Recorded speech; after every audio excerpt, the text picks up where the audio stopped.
Director itu yang paling penting apa? Visi dulu sih. Visi dulu, lo mau bikin karya yang gimana, tujuan goals-nya dari video atau film yang kamu buat tuh apa, itu satu. Kesalahan apa aja sih yang biasanya mereka buat gitu? Selesai lebih baik daripada sempurna. Penting banget, seorang pekerja kreatif itu juga tuh punya daya analisis gitu. Punya mindset problem solving.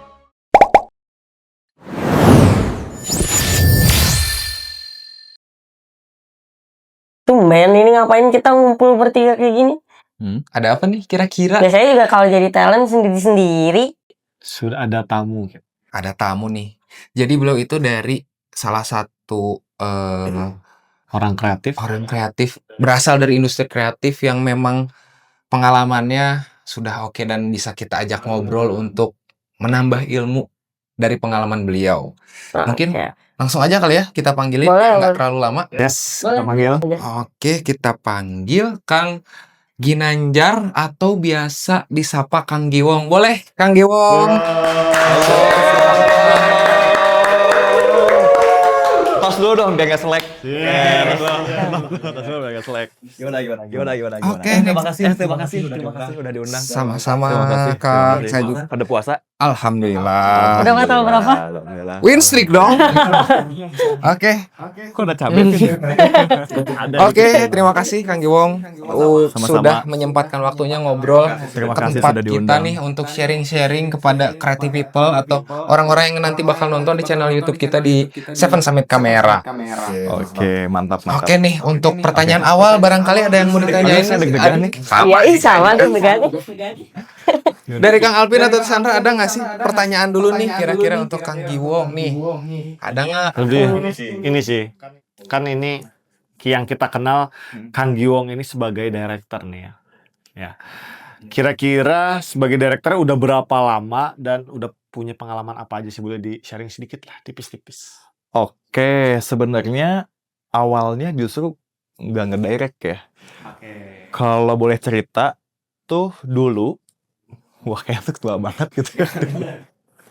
Jadi semenjak lulus kuliah, enggak, awalnya tuh dari kuliah.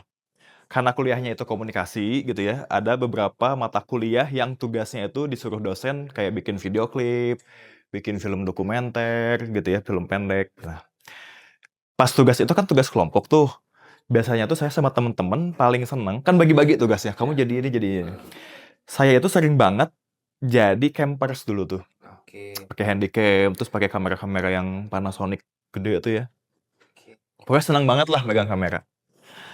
Nah dari situ, setelah syuting misalnya gitu ya, oh ternyata si video footage yang kita shoot itu kan harus diedit. Ya. Di situ kenalah juga software editing. Jadi, Tar, berarti semuanya ngerjain itu, ini kan tugas kelompok nih. betul. Kelompok nih.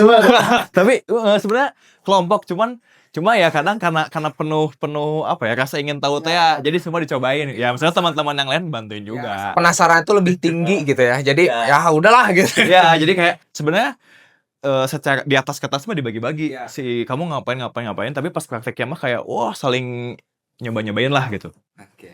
Sampai akhirnya inget banget dulu nyobain software editing. Pertama kali nih nyobain software editing namanya tuh Yulit. Pernah denger nggak? Korea Yulit Video Studio namanya tuh. Kayaknya itu 2000 berapa? 2000. Oh tidak. Kalau diingat-ingat tampilannya tuh minimalis ya, sebenarnya minimalis, lumayan modern, tapi ya tidak secanggih CapCut, ya fiturnya masih basic lah. Wah dari situ mulai ngulik lah. Ternyata asik juga nih ngedit.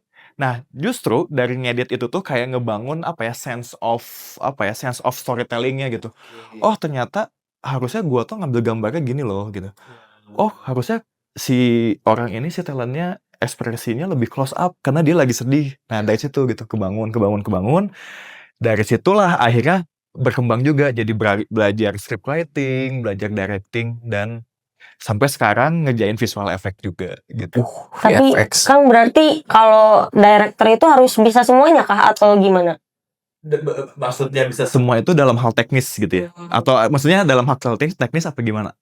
Kayak mungkin ke pengetahuan atau gimana gitu harus. Sebenarnya gini, mungkin tiap-tiap director atau tiap-tiap orang punya treatment masing-masing. Cuma at least yang saya pahami gitu, yang saya pegang gitu ya prinsipnya, director itu yang paling penting apa? Visi dulu sih. Visi dulu lo mau bikin karya yang gimana, goals-nya dari video atau film yang kamu buat tuh apa, itu satu. Kemampuan teknis penting, terus tuh penting banget gitu ya. Director tuh penting banget kemampuan komunikasi, terus juga kan director harus ngerti gambar. Mungkin nggak harus jago kamera, tapi at least tahu deh. Basicnya gitu.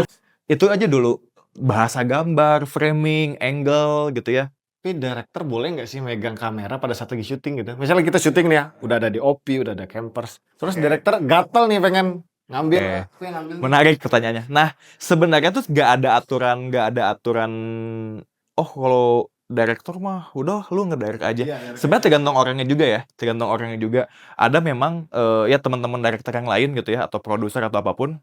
Ada yang memang orangnya tuh ya udah duduk aja gitu. Iya. Duduk aja. Merhatiin di monitor. Nah, gitu. Tapi kalau saya sendiri, saya orangnya ngulik gitu. Kadang di beberapa scene tertentu gitu yang emang butuh treatment khusus, gue deh yang ambil gitu. Misalnya kayak ke DOP-nya tolong disettingin dulu kameranya apa, nanti yang biasanya yang apa ya, treatmentnya saya yang ambil. Dan kalau saya paling sering itu adalah ngedirect plus editingnya juga. Karena buat saya ngerasa saya yang tahu konsepnya, tahu ceritanya gitu ya, terus saya tuangin juga bentuknya gitu. Tapi ya punya editor terpisah pun ya ada juga gitu. Karena biasanya biar sesuai sama apa yang dipikirin nggak sih Kang? Ya gitu sih. Ya tiap orang beda-beda sih. Ada yang director yang memang hands on, ya ada yang enggak. Itu mah nggak baku lah gitu. Oke. Nah, kan ini tadi ngomongin editing, ngomongin produksi lah ya. Nah, sebelum produksi kan biasanya tuh ada tahapan untuk riset dan segala macam lah ya. Terus dari riset ini tuh bisa nggak sih ibaratnya gimana ya? Dari tahap sebelum produksi ini tuh yang nentuin, oh oke nih video yang gua buat atau yang video yang bakal dibuat ini bakal bagus atau enggaknya tuh ada nggak sih faktor yang menentukan itu? Oke, rumusnya gitu ya. Ya rumusnya lah gitu. How to bikin viral video gitu ya. Oke. Sebenarnya kalau rumus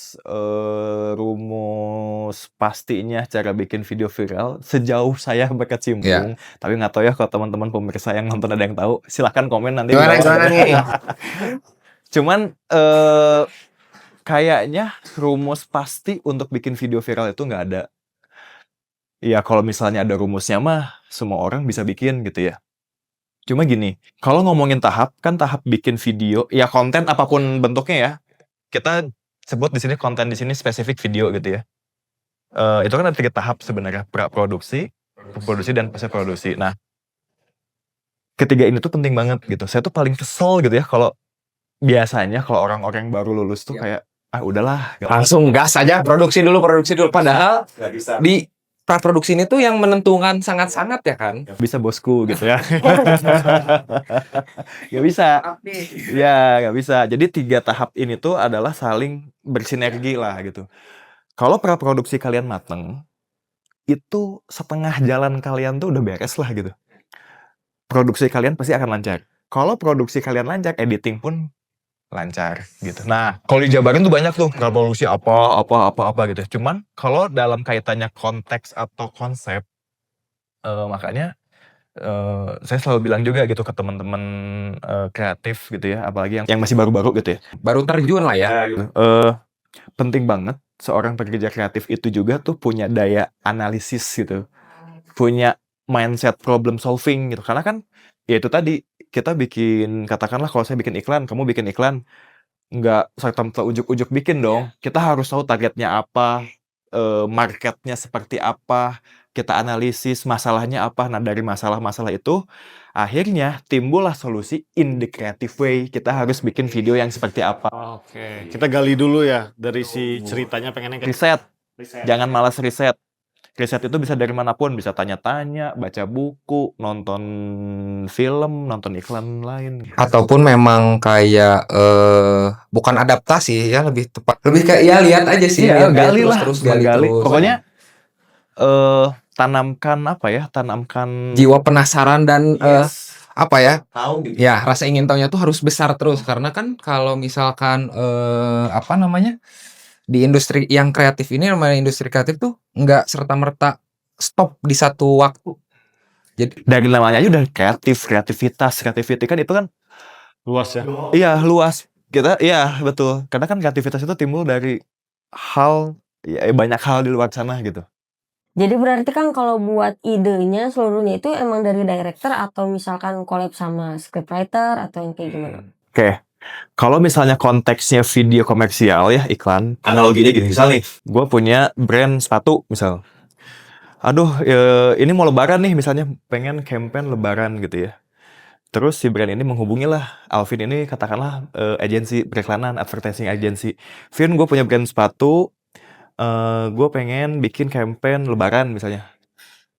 Gimana gitu. Nah, Alvin dengan tim agensinya, tim kreatifnya biasa tuh ngegodok tuh strategi campaign-nya seperti apa, terus apa saja output-nya, apakah nanti nggak cuma video, ada juga misalnya bikin OOH gitu ya, out of home advertising, kayak misalnya, billboard, dan lain sebagainya gitu. Terus termasuk biasanya agensi itu juga mereka yang, nentuin media placement-nya. Slotnya di mana aja di mana aja di mana aja gitu. Termasuk kalau misalnya sekarang itu banyak placement-nya di sosial media, ke media sosial mana mana mana mana mana. Nah, setelah si konsep besarnya itu si agensi ini udah buat, nah dari situ, klien setuju nih, saya sebagai klien, oke spesifik untuk video misalnya bikin digital ads-nya, video komersialnya, nentuin tuh, kayaknya untuk bikin konsep seperti ini yang cocok direkturnya ini deh. Kalau misalnya konsepnya komedi, si Alvin misalnya.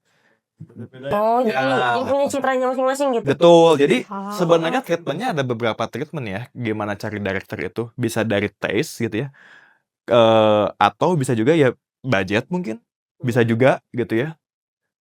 Nanti agensi ini bisa cari director langsung atau bisa juga kayak cari PH gitu. Oke, yang khusus buat video aja itu. Betul. Betul. Nah, biasanya kalau misalnya biasanya kalau director yang udah punya nama gitu ya, eee, agensi ini dia akan bilang, "Oh kalau ini mah kayaknya cocoknya direkturnya misalnya Dimas J," gitu ya. Nanti Dimas J mungkin punya timnya sendiri gitu ya. Atau bisa juga konteksnya agensi ini cari PH yang secara budget masuk mungkin dengan konsep kalian. Nah dari situ, si director ini entah itu konteksnya sendiri atau dia dalam sebuah PH, biasanya, dia akan mengembangkan board yang udah datang dari agensi, sesuai taste-nya dia gitu, kayak gitu. Biasanya kayak gitu kalau konteksnya iklan ya. Tapi aku mau nanya nih, itu biasanya by relasi atau misalkan dari PH-nya itu kayak pitching dulu lah ke Oke, menarik. Bisa dua-duanya. Bisa misalnya agensi ini ya kayak tadi misalnya, oh kalau misalnya video dengan konsep yang sedih-sedihan gini mah cocoknya si director A.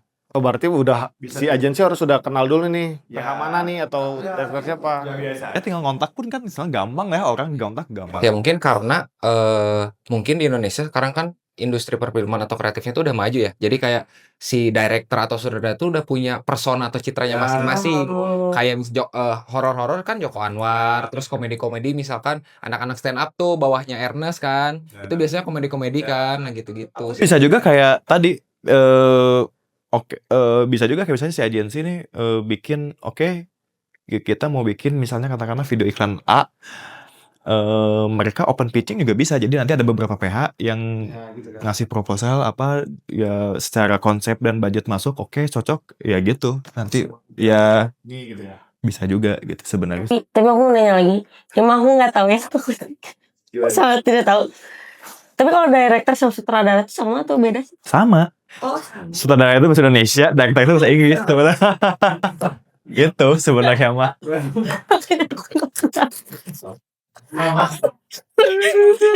Kalau sama nggak tahu juga sih sebenarnya. Tapi masih ada yang salah kaprah loh antara director dan sutradara gitu. Maksudnya kayak in case pengalaman saya waktu pas kemarin kuliah bikin film, saya pengen jadi director, tapi si ini sutradaranya ya. Lah, Oke.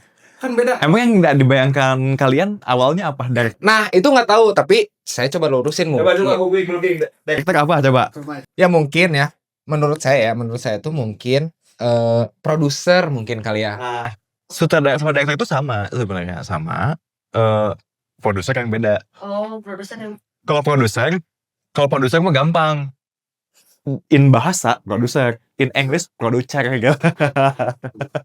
Gitu. Ya, sutradara dan director adalah posisi yang sama dalam industri film, televisi, atau teater. Sama Kang Alvin. Sama-sama gak tahu kita. Tapi mungkin saya paham sih. Mungkin kadang ada misleading-nya kan kalau misalnya kalian lihat perusahaan-perusahaan besar kan ada board of director. Nah, itu konteksnya director itu bisa director sutradara atau direktur gitu. Nah, mungkin kayaknya ya. Gitu. Kayak pacar laptop aja sih. Ya itu masalah Bahasa bahasa Aja lah ya, itu mah persepsi makna masing-masing lah itu. Nah, kalau misalkan nih ngobrolin tentang dalam sebuah produksi campaign atau video pendek, apa sih peran utama yang director harus lakukan? Sebenarnya kan director itu bisa dibilang kayak dia tuh kaptennya lah ya, kaptennya gitu. Nah, director itu harus punya visi sih, penting banget visi konten ini, campaign ini atau video ini tuh goals-nya apa. Ya kalau directornya nggak punya visi, gimana timnya yang lain gitu ya. Itu ya. Itu satu. Kemudian director itu harus bisa mengkomunikasikan itu tadi visinya itu tadi ke semua kru, ke semua pemain gitu. Karena itu tadi gimana caranya supaya kru dan pemain ini tuh kayak mereka percaya sama si visinya director gitu sih. Berarti tadi dari si director tuh harus mengkomunikasikan visi atau memberitahu lah. Nah, gimana sih kolaborasi antara si director sama si kru atau departemen-departemen di bawahnya? Yes.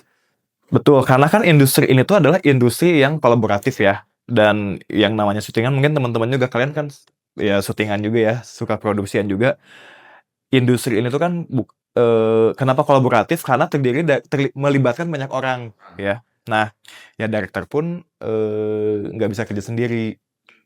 Dia dibantu dengan teman-teman lain. Misalnya kalau ngomongin soal sinematik, soal gambar, bahasa gambar dan lain-lain yang hubungannya dengan gambar, visual, dia pasti banyak diskusi dengan DOP gitu ya. Ngomongin dengan kemungkinan syuting, pasti dengan produser juga discuss lah. Terus ngomongin soal wardrobe, yang ngomongin dengan stylist, ngomongin make up dengan MUA, ngomongin tentang suara, ya pasti sama musik director ada juga gitu spesifik lah. Belum lagi editing. Nah, karena kan konten itu maksudnya nggak berdiri sendiri hanya kita ngerekam tok gitu ya. Tapi kan ada suara, ada apa itu justru yang bikin nuansa si konten kita tuh jadi lebih hidup. Jadi gini, semua elemen itu dari mulai visual, dari mulai gambar, dari mulai suara, kostum sampai make up, sampai hal-hal properti terkecil itu tujuannya satu. Sama-sama tujuannya menuju goals-nya yang goals besarnya apa. Iya, visi dari Yes. directornya itu. Gitu. Kan nggak mungkin dong misalnya kita mau bikin video konsepnya sedih gitu ya. Tapi bikin setnya misalnya atau warnanya colorful. ya misalnya gitu. Ya simpelnya mah kayak gitulah. Tapi nentuin set nih. Untuk nentuin set itu apakah direkturnya ikut turun? Pasti dong. Ikut turun ke lapangan. Oke, kita ada di 3 set semuanya ditentuin sama direktur atau ada gimana tuh biasanya nentuin itu? Sebelum Syuting. ya pasti. Nah, misalnya ya dari ide tadi nih, misalnya dari ide tadi, oke, ngomongin balik sepatu lagi lah. Katakanlah sepatunya sepatu lari gitu ya. Oke, dari situ idenya katakanlah kita kebayangkan nanti di videonya itu ada seorang talent yang dikejar-kejar oleh penjahat, tapi dia bisa lari kencang karena sepatunya sepatu running, misal. Jadi kayak semi action gitu. Nah, oke, berarti kalau action kita suasananya katakanlah kalau kita mau ngangkat tema Indonesia di gang-gang. Kayak berarti muncul tuh udah ada gang kan setnya, ya dong. Gang.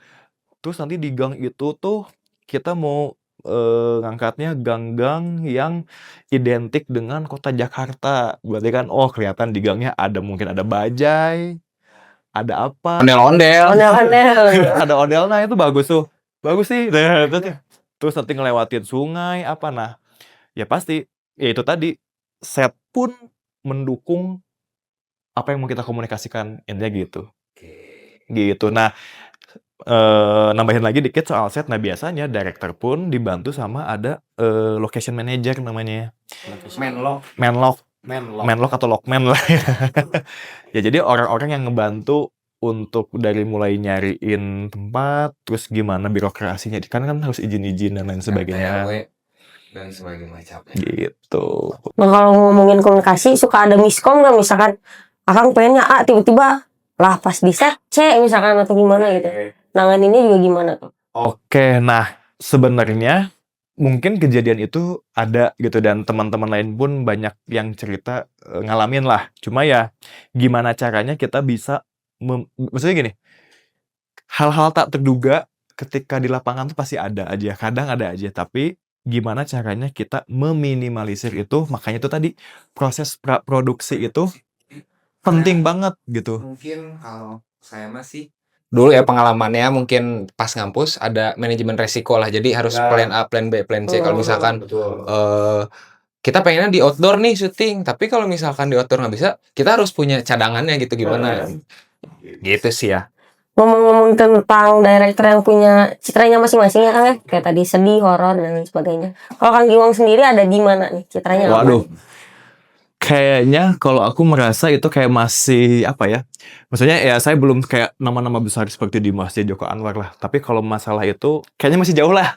Masih kayak ngeraba-raba aja. Tapi kalau misalnya dari segi proyek yang sering dikerjain, lebih banyak yang video itu konsepnya itu atau vibes-nya itu nggak terlalu komedi gitu ya.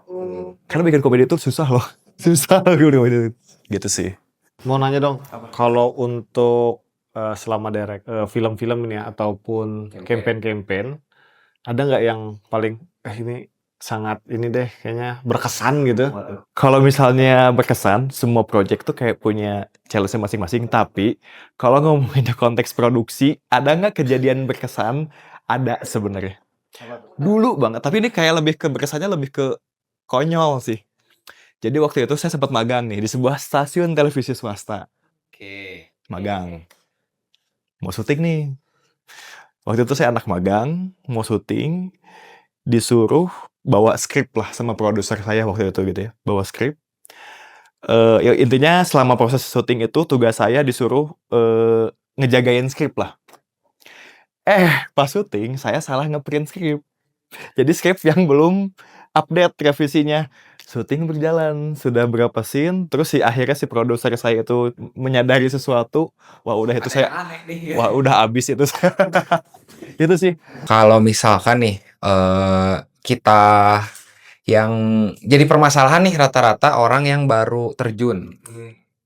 Kan dari si proses praproduksi, produksi segala macam tuh di praproduksi ya, terutama tuh ada yang namanya mungkin dari shortlist, storyboard, terus kalau sekarang tuh mungkin video board segala macam. Nah, itu tuh apakah sutradara yang buat, DOP yang buat, atau memang ada departemen khusus yang membuat itu?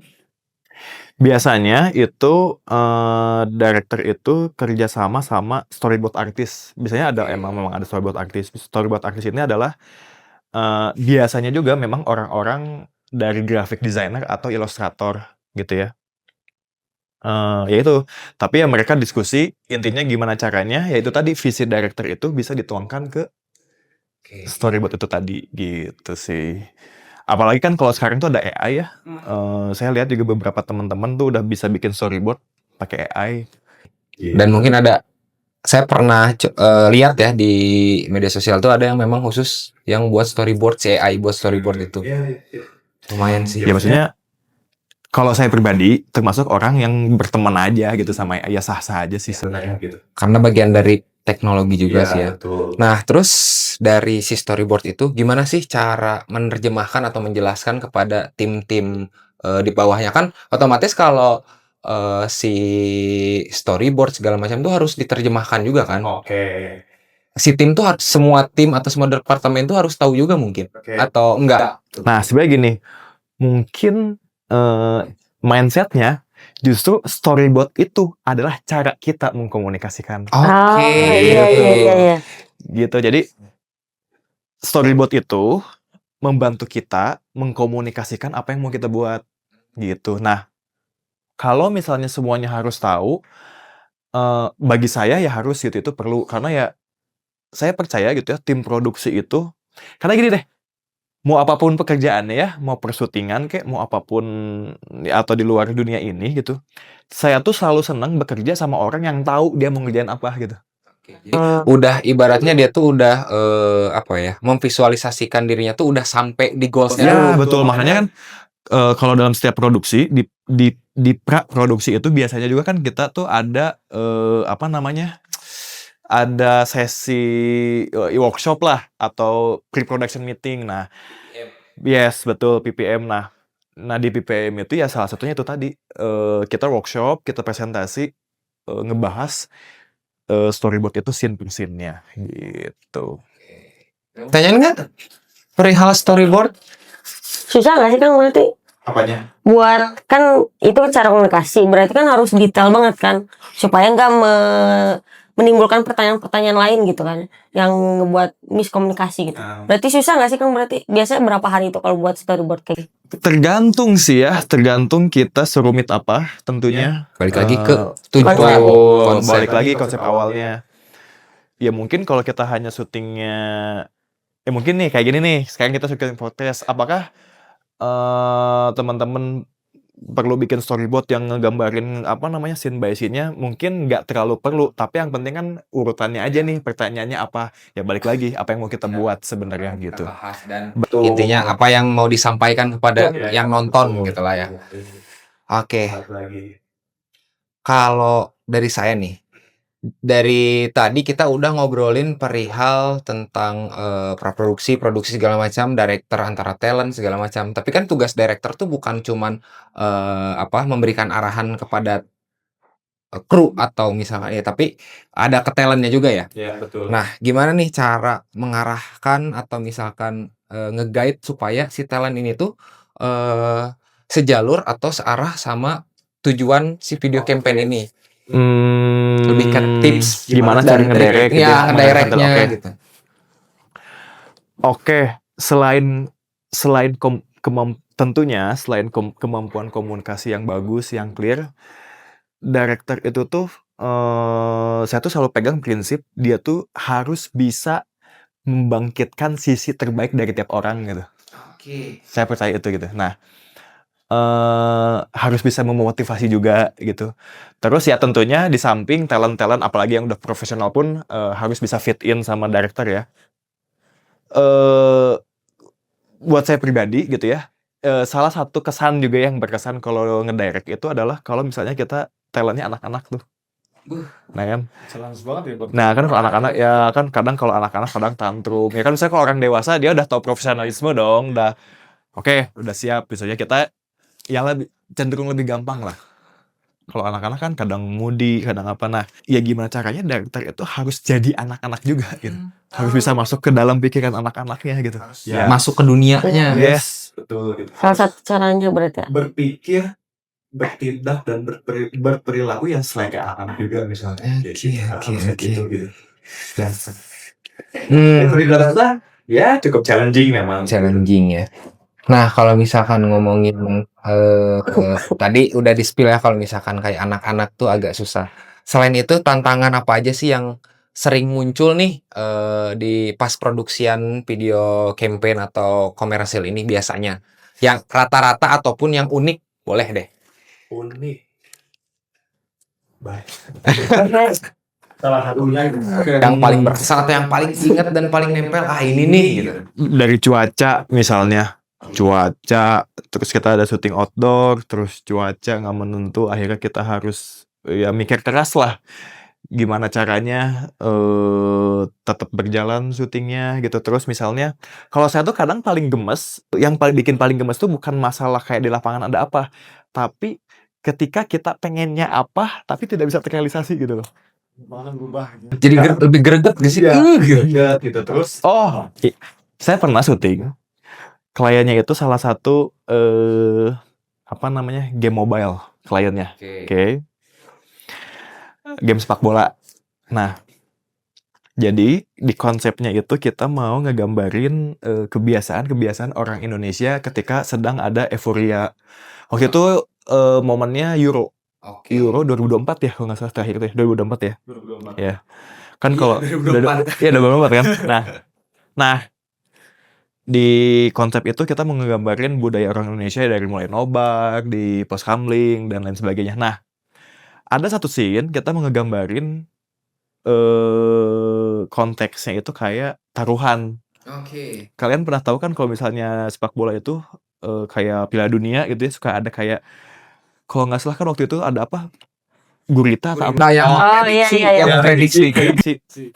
Waktu itu kita mau adain scene itu, Oke. tapi kita pakai iguana tuh. Oke. Iguana. Jadi kita ada pasang 2 bendera, itu kita bener-bener harus nungguin sih. Karena itu kita nggak pakai visual effect, nggak pakai apa, bener-bener real shoot.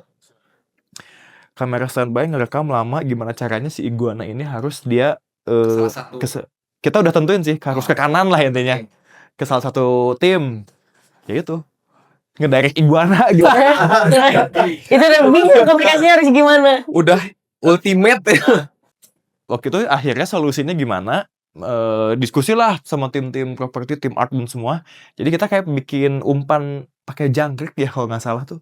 Ya. Jangkrik makanan. Jadi kayak kita simpen lah di dekat bendera itu gitu. Tapi nggak ke ada kelihatan di kamera jangkriknya. Jadi di proses post produksi si jangkrik itu yang kita hapus dihilangin gitu. Dan itu pun udah pakai umpan pun tetap iguanya kayak diem. Sama yang lucunya tuh gini. Si iguana itu di scene berapa lah ceritanya ya, di shortlist tuh scene berapa gitu. Nah, kita sewa iguana itu dari komunitas apa saya lupa lah. Yang punyanya datang pawangnya lah. Supaya si iguana ini nggak bete, lagi nunggu tag, dikasih makan gitu ya, dikasih makan. Tahunya pas tag udah kenyang. Udah kenyang. Makanya jadi lama gitu. Jadi iya ya. Jadi ya tapi akhirnya bisa juga lah gitu. Banyak berarti ya hal-hal yang nggak bisa diprediksi juga gitu. Ya ada aja sih. Biasanya sih intinya gini sih, kalau dari saya fokus aja sama hal-hal yang bisa kita kontrol lah gitu ya. Kayak konsep, kayak tempat, kayak talent, itu kan bisa kita kontrol kan. Tapi kayak hal-hal misalnya hujan misalnya, itu kan nggak bisa kita kontrol. Karena kan bukan Mbak Rara juga. Ya, betul. Tapi ya yang bisa kita kontrol adalah pertanyaannya adalah gimana kalau hujan? Ya. Plan-nya harus gimana gitu. Apakah syutingnya dipending, jadi nambah waktunya, atau kita take dulu scene lain, shot lain misalnya, atau take scene outdoor itu di take out, ganti sama indoor, ya, tapi tanpa merubah esensi dari goals-nya, ya itulah banyak pertimbangan sih sebenarnya. Tapi Akang kadang suka tiba-tiba kepikiran gak sih Kak? Kayaknya ini harus diganti deh pas, tapi udah di set nih. Di lapangan. Ya. Sebenarnya manusiawi itu ada aja BM tuh. Betul. Sebagai director itu ada aja BM. Tapi dan ya BM pernah juga gitu, saya udah di konsep gini nih ya, tapi pas di lapangan baru kepikiran gitu ya, kayaknya bagus. Tapi gini, sebenarnya sih mungkin sah-sah aja ya, cuman nah itu tadi, gimana seorang director tuh punya kemampuan manajerial yang bagus juga. Kalau misalnya saya improve gitu ya, sumber dayanya memadai nggak? Terus misalnya dari segi waktu, dari segi anggaran dan lain sebagainya memadai nggak? Nah itu makanya biasanya sutradara tuh ngobrol juga sama produser gitu. Biasanya tuh produser yang ngerem gitu ya. Sutradara pengen gini dong. Jangan. Gitu. Itu tadi makanya ya kolaboratif aja gitu. Nah, Kang, mungkin nih ada creative people. Nah, creative people itu tuh sebutan kita untuk audience. Itu ya kayak apa? Kalau close the door itu apa? Ini. Apa ya? Ya itu lah pokoknya. Nah, gitu kita dari awal creative people tadi. Ya. Nah, untuk creative people yang nonton nih, Heeh. mungkin ada yang pengen terjun atau pengen cita-citanya jadi director atau misalkan jadi pekerja kreatif lah ibaratnya di industri kreatif. Nah, gimana sih cara untuk memulai karir di industri kreatif ini gitu? Awal-awalnya step-stepnya atau tipsnya boleh gimana Kang? Pak anak kecil yang suka ngatur-ngatur bisa jadi director? Nggak tahu ya kan. Selesai lebih baik daripada sempurna. Iya, kebetulan gitu ya. Ya saya banyak menemui beberapa orang juga gitu. Gimana sih caranya gini-gini? Ya, terus kamu sudah melakukan apa? Kadang saya tanya balik gitu. Nah, banyak teman-teman yang baru mulai itu kadang mereka tuh saya nggak tahu entah mereka malu mungkin atau terlalu perfeksionis mungkin. Ya jadi ujung-ujungnya nggak nyoba-nyoba gitu ya. Nah, intinya jangan malu, maksudnya saya aja gitu ya. Kalau saya tuh di rumah ya di komputer masih nyimpen hasil-hasil pekerjaan, entah tugas, entah apapun, entah yang iseng, video-video dari zaman dulu, zaman kuliah. Aduh kalau dilihat tuh malu, kadang cupu banget, alay. Nah, ya intinya jangan malu, maksudnya semua director hebat pun berangkat dari alay dulu mungkin ya. Intinya jangan malu gitu. Itu satu, apalagi sekarang di era, sosmed, digital, harusnya mungkin Bakal lebih cepat. betul, lebih cepat iya, tapi mungkin lebih banyak saingan juga gitu ya. Gitu ya. Jadi ya ada plus minusnya. Nah, terus explore gitu ya. Intinya jangan cepet puas, sama dalam tanda kutip jangan tahu malu dalam artian gini, kalau kalian ngefans sama orang gitu ya, pengen belajar dari seseorang, berani gitu. Maksudnya, ada orang nih ngefans sama Alvin pengen belajar kamera, DM aja, ke Alvin gimana gimana. Tapi maksudnya DM-nya pun harus yang lebih berfaedah, jangan ke Alvin fallback dong, jangan gitu dong. Tapi yang lebih berfaedah tuh dalam artian misalnya, "Halo Kak Alvin, perkenalkan diri kalian siapa, saya ini misalnya siapa, saya lagi belajar kamera gini gini gini, saya menemukan masalah dalam kamera ini seperti ini gini gini gini. Kak Alvin pernah nggak menemukan" jadi maksudnya obrolan tuh ada konteksnya gitu. Jangan cuma kayak, ya itu tadi minta fallback atau kayak, ya nggak ada sesuatu yang mau dibahas gitu, kayak gitu. Director-director di Indonesia itu tuh ada nggak sih mereka kayak bikin kelas atau workshop-workshop kecil lah? Oke, kelas setahu saya ada ya. Jadi ada beberapa juga, saya nggak tahu siapa yang ngadainnya, apakah si direkturnya langsung atau kayak ada, kan sekarang banyak tuh ya akademi-akademi online gitu ya. E-course Ya, e-course gitu. Terus saya lihat banyak juga kok e-course tersebut tuh, temanya tuh tentang filmmaking, movie making, iklan, campaign, banyak kok. Ya itu kalian bisa cari di IG banyak, itu banyak. Kalau misalkan dari Kang Giung sendiri, nah kayak ya kelas-kelas webinar yang gitu-gitu, penting nggak sih yang untuk seseorang atau creative people yang baru mulai? Penting menurut saya penting. Maksudnya belajar kan dari manapun ya, ya salah satunya bisa belajar dari pengalaman-pengalaman mungkin direktur-direktur yang lebih hebat, yang bikin seminar dan lain sebagainya, itu penting sih. Dan banyak ketemu orang juga gitu. Jadi kalau misalkan pengen cepet, bukan cepet ya, lebih tepatnya tuh mungkin Intinya ini sih mindset-nya tuh adalah selalu mindset-nya tuh adalah, ya growth mindset lah. Kayaknya, "Ah, gua mah gini euy, jangan." Iya iya gitu. coba aja. Dan Iya, mungkin lebih ke join sama komunitas yang itu memang bagus juga. gitu Maksudnya ya, ya mewadahi lah ibaratnya yes, betul. kita ada spark terus Jadi untuk maksud belajar gitu ya. saya tuh suka nyebutnya kalian mengembangkan diri kalian tuh 360 gitu. 360 gitu ya, kayak lingkaran. Ya, Dari berbagai aspek. Pertama dari segi pengetahuan, nonton film, baca buku, dengerin podcast misalnya, terus ngobrol sama orang, ikut komunitas, terus apalah gitulah, webinar dan lain sebagainya gitu sih. nah mungkin tapi pernah nggak kerja bareng yang baru masuk nih, kira-kira yang baru masuk industri, yang pemula lah ibaratnya, pernah nggak Kang? Maksudnya saya kerja dengan orang Ya, pemula. partneran sama yang baru awal-awal dan mungkin kan kalau Kang Giung tuh mungkin sekitar 15 tahun. Nah ini baru ya setahun atau enggak Pernah magang. sih, ya ada beberapa project dengan teman-teman yang fresh graduate pernah lah. Nah itu kira-kira kebayang atau bukan kebayang sih, lebih ke kayak kesalahan apa aja sih yang biasanya mereka buat gitu? Oke, kesalahan ya. Kesalahan atau kekeliruan atau misalkan mungkin kayak pemikirannya segala macamnya, entah itu dari ya itulah gitu. Sebenarnya kalau kesalahan ini saya berkaca sama diri juga sendiri gitu ya. Ini kesalahan yang saya lakukan juga dulu waktu awal-awal. Kayak tadi kan kita ngomongin storyboard itu penting apa enggak. Cukup banyak kesalahan ya orang tuh, mereka yang baru-baru itu adalah ketika mau memproduksi sesuatu konten itu ya udahlah, apa aja yang ada di pikirannya gitu. Jadi mereka tidak melakukan perencanaan dengan baik gitu. Belum terkonsep secara maksimal. Betul. Itu satu. Kemudian ya mungkin dari segi mentalitas juga mungkin yang baru tuh kayak masih takut-takut, malu-malu. Maksudnya kalian jangan takut untuk kayak berpendapat lah. Kalau misalnya kalian punya ide bagus, jangan takut untuk disampaikan. Dan kadang yang bikin mereka takut tuh biasanya nanti ide gue ditolak. Nah, Maksudnya gitu. Ya maksudnya penolakan mah wajar lah, ya udah gitu. Saya pun dan teman-teman yang lain yang seangkatan saya masih sering kok ide kita ditolak tuh sering banget ya, slow aja gitu. Itu mah hal biasa gitu. Aku mau nanya deh Kang, kan udah sering kan kerja sama yang baru gitu, atau enggak kan berarti Akang udah bisa membedakan lah, nih ini mentalnya bagus nih, ini mentalnya kayak dari kita bertiga nih.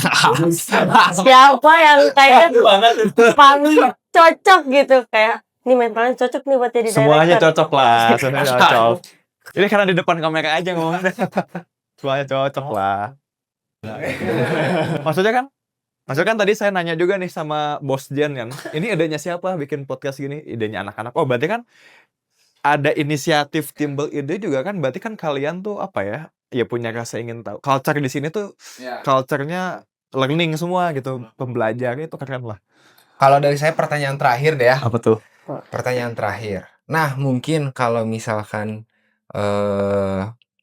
dikasih satu kesempatan untuk bukan menasehati ya, lebih tepatnya itu kayak ngasih tahu untuk orang yang baru mulai dan ya baru mulai membuat video campaign ini, hal apa dan hal yang paling penting apa untuk dipahami sejak awal gitu. Jadi harus pahami awalnya tuh sebelum membuat tuh apa gitu.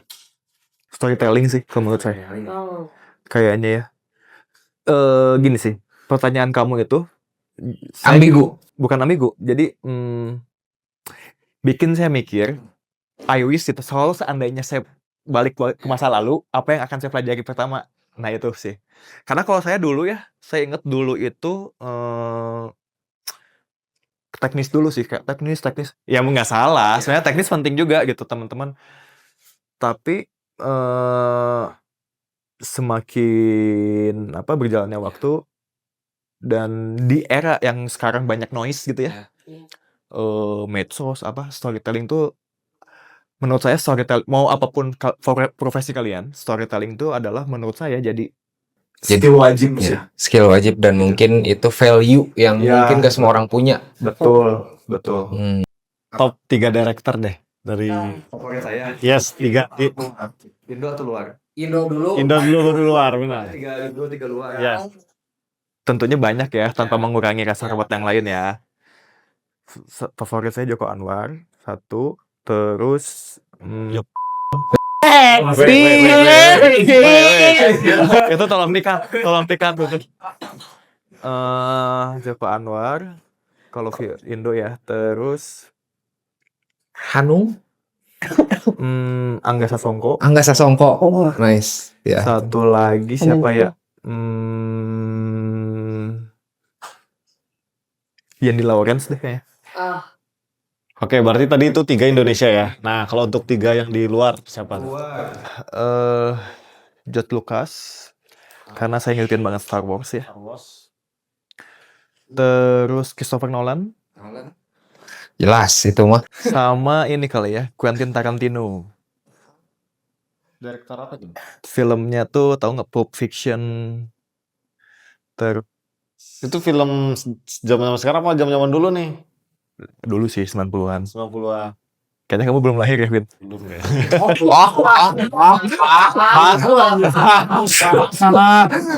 Pengen join the club kali ya. Itu sih ya kayaknya. Iya, 3. Ya itu, maksudnya berdasarkan film-film yang Menginspired. ya menginspire dan ngena lah gitu.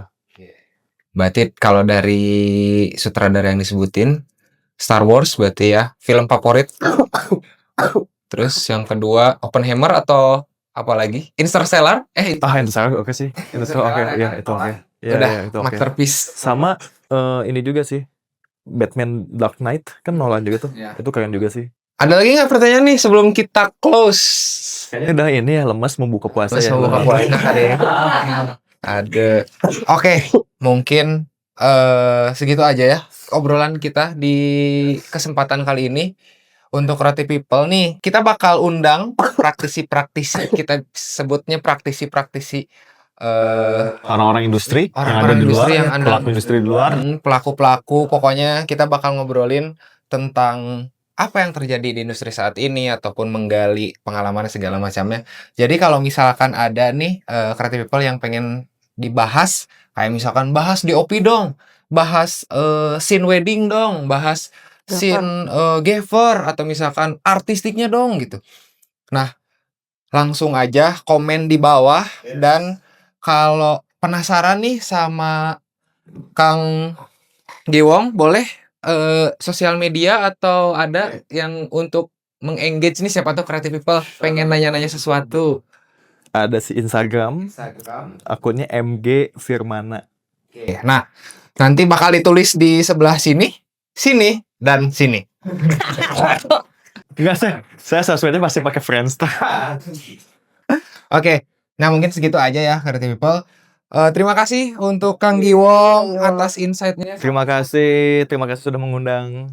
Ya, sangat-sangat berimpact kepada kita. Kopinya minum dulu. Makasih. Oke, siap. Gitu aja, langsung aja. Yang penasaran atau yang mau tanya-tanya boleh langsung Instagram ya. Thank you Kang Thank you, Giwong, thank you Kang bye. Alvin, Sandra, Oh. bye. Ingat kata Kang Giwong tadi, jangan takut nyoba. Sama kayak kata Seven Summit, itu just take the chance. Nah, itu.